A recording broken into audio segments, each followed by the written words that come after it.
দেখুন কত ঝড় উঠেছে আর বাতাস হচ্ছে। রাজশাহী আসার আজকে দুপুর মানে রাজশাহী আসার পরের দিনে এখন 1টা বাজে। আর এত পরিমাণের আকাশটা খারাপ হয়ে গেছে, কি বলা যাবে বলেন। এত বাতাস হচ্ছে প্রচুর আকারে।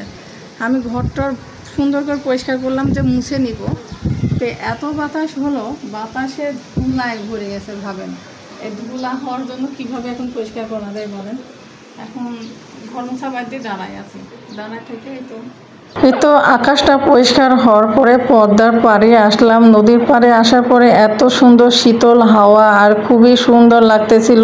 নদীর ঢেউগুলি দেখতে খুবই ভালো লাগতেছিল। তো আমি উপর থেকে নিচে নামবো না, তো এখানে মেয়ে আর ভাই বলছে নামো, তো নামলাম। তো ভালো লাগলো, কিন্তু পানি দেখে আবার ভয়ও পাচ্ছি। সবাই কিন্তু এখানে নৌকায় ওঠার জন্য কি সুন্দর সিরিয়াল ধরে নৌকাতে বসে গেছে। নৌকা করে এপার থেকে ওপারে ঘুরায় নিয়ে আসবে, তার জন্য যাচ্ছে। আমার ভাই অত সাহস নাই, ভাই আমি না যাই। তো সবাই যাচ্ছে, মেয়ের শখ ছিল যাওয়ার, কিন্তু মেয়েকে বলছি না, তুমি যদি আমার ভাই ঘুরতে চাও তাহলে কিন্তু তোমাকে এরপর থেকে আর নিয়ে আসবো না। আর পর্দার পার আসার পরে মনটা এত ভালো হয়ে গেছে। মেয়ের সঙ্গে এখানে গল্প করতেছিলাম আর হাসতেছিলাম, আর পানির যে ঢেউগুলি আসতেছে খুবই ভালো লাগতেছিল। আর এত সুন্দর ঠান্ডা হাওয়া, খুবই কিন্তু ভালো লাগতেছিল। কার কার এরকম নদীর পার ঘুরতে ভালো লাগে অবশ্যই কিন্তু কমেন্ট করে জানাবেন। তো আমার কিন্তু অনেক বেশি ভালো লাগে। তো এখানে আসলাম, কিন্তু আবার ভয় লাগে, ভালো লাগে, সবটাই। তো দেখুন আমি একেবারে এই পানির যখন জোয়ার উঠে যায় বর্ষাকালে, তখন তো একবারে আর পানির কি সুন্দর ঢেউ শব্দ হচ্ছে, দেখুন তো খুব ভালো লাগছে না?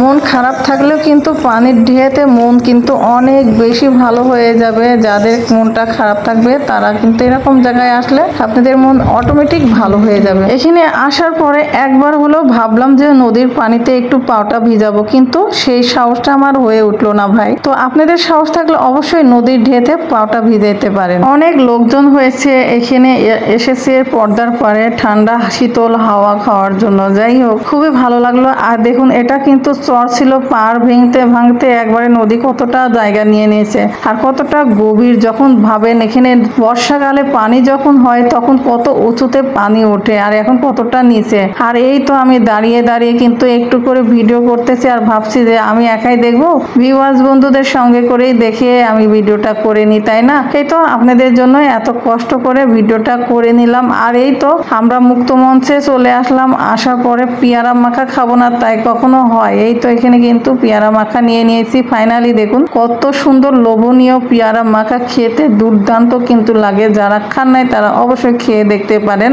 আর এদিকে কিন্তু আমরা মেলাতে চলে এসেছিলাম। তো এখানে নগর ভবনের মেলা লাগছে, তো এখানে সবসময় মেলা লেগেই থাকে। তো এখানে আসলাম, ভাবলাম যে একটা চপিং বোর্ড আর একটা চাকু কিনবো। তো যাই দেখা যাক কি কিনা যায়। তো এখান থেকে এগুলি দেখা দেখি করতেছি আর বাঁচতেছি যে কোনটা নিব আর কোনটা কি করব জানি না। প্রতিটা জিনিস কিন্তু নেওয়ার মতো। মেয়ে মানুষের দেখলে কিন্তু যে কোনো জিনিস নিতে মন যায়। ঘরের সংসারের কাজের জিনিস হোক আর ঘরের সাজানোর জিনিস হোক, সবকিছু দেখলে কিন্তু নিতে মন চায়। আর এত মানুষজন হয়েছে, অনেক জিনিসপাতি উঠছে। যাই হোক, সবকিছু একটু করে করে ঘুরে ঘুরে দেখলাম আর কি কি কিনলাম না কিনলাম পরবর্তী ভিডিওতে আপনাদের সাথে কিন্তু শেয়ার করব। তো যাই হোক, এই তো আপনাদের সঙ্গে কিন্তু মেলার চারপাশটা ঘুরে ঘুরে দেখলাম। আর এই তো বাচ্চাটা নাচ দেখছেন, বাচ্চারা খেলার জন্য এখানে কিন্তু কি লাফালাফি করতেছে, তাই না? ছোটবেলার দিনগুলি কতই না ভালো, তাই না? তো যাই হোক, আজকের ভিডিওটি কেমন লেগেছে অবশ্যই কমেন্টে জানাবেন। এখনকার মতো বিদায় নিচ্ছে, আল্লাহ হাফেজ, আসসালামু আলাইকুম।